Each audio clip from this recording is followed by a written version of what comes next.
It's my opinion that this move puts the investigation where it should have been all along, and that's in the hands of the city staff. This is where other investigations are put, and this is where this one should be put. And I have the fullest confidence that the staff will quickly give us a report which will enable us to evaluate the program and decide what other steps, if any, ought to be taken.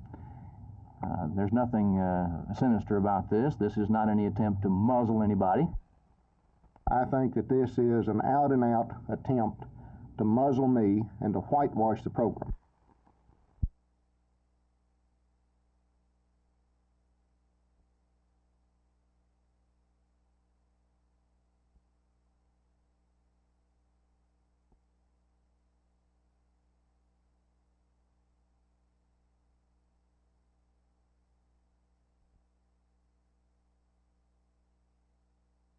Well, I think it's now can be called the incredibility gap.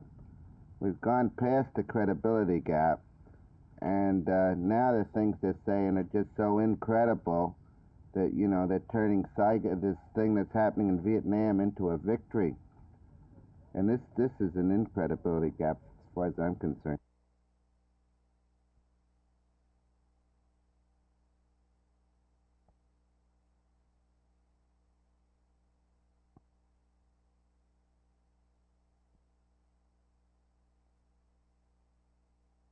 What do you think about when you're cooking? Do you think about other things, or you just concentrate on your baking? You mostly concentrate on your baking. What will you be thinking about tonight? Going to sleep and resting. Thank goodness the day is over. You won't be nervous about the results? No, not at all. It'll be fine if I win. If I don't, it's been great anyway.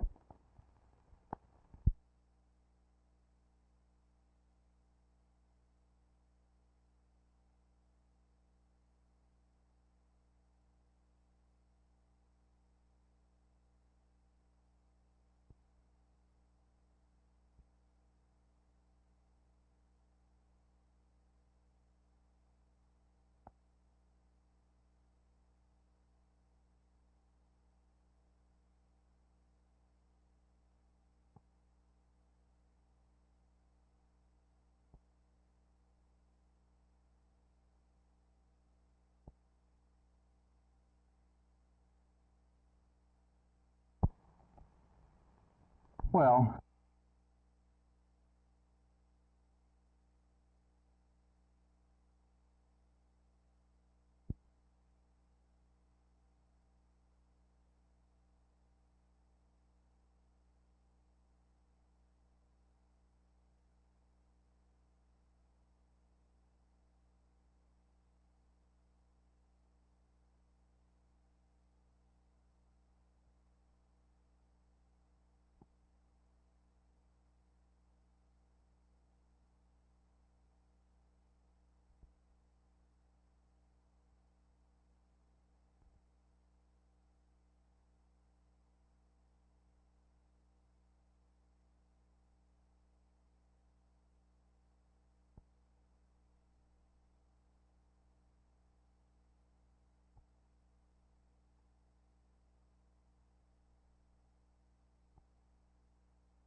Mr. Buchwald, whose rib-tickling articles appear in over 425 newspapers around the world, is here to speak at the Austin State College in Sherman.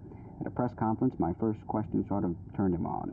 Mr. Buchwald, you've said that you have found a father image in President Johnson. In fact, you worship the very quicksand he walks on. Now, if you were running for president, how would you try to capture the imagination and support of American people?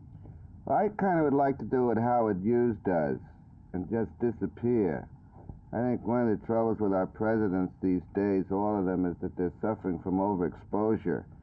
And if you had someone like Howard Hughes in the White House, first of all, you'd never know he was there. And the second of all, he could conduct his business or the nation's business at 3 o'clock in the morning on street corners.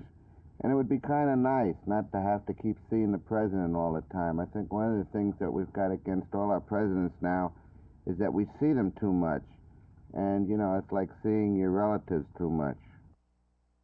The trouble with dissent is that everybody's dissenting now, and I'm supposed to be the only guy to dissent. And the real tragedy of humor is that as soon as you attack the establishment in this country, they make you a member of the establishment, so it's no fun anymore. Mike Lee, Channel 8 News, Lovefield.